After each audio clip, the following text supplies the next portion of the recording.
मुख्यमंत्री देवाभाऊ यांच्या वाढदिवसानिमित्त जनसुराज्य शक्ती पक्षाचा अनोखा उपक्रम।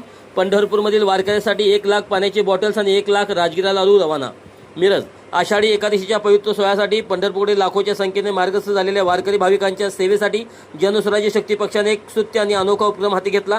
महाराष्ट्र राज्याचे लाडके मुख्यमंत्री देवाभाऊ यांच्या वाढदिवसाचे औचित्य साधून पंढरपूर येथे येणाऱ्या भाविकांसाठी 1 लाख स्वच्छ पाण्याच्या बॉटल्स आणि 1 लाख राजगिरा लाडू भरलेला आयशर टेम्पो आज मिरजेतून पंढरपूरकडे रवाना करण्यात आला। पांडुरंगाच्या भेटीला येणाऱ्या वारकऱ्यांची सेवा हीच खरी पांडुरंगाची सेवा।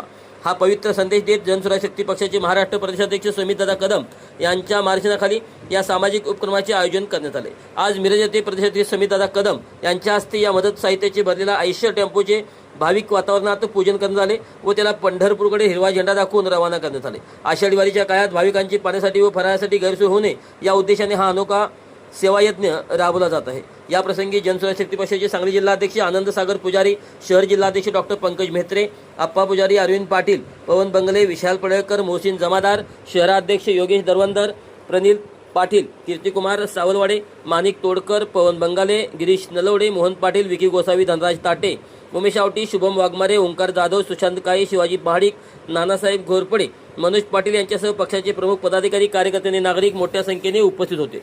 जनसुराज्य शक्ती पक्षाच्या या संवेदनशील आणि वारकरीभिमुख उपक्रमाचे सर्व स्तरातून कौतुक होत आहे।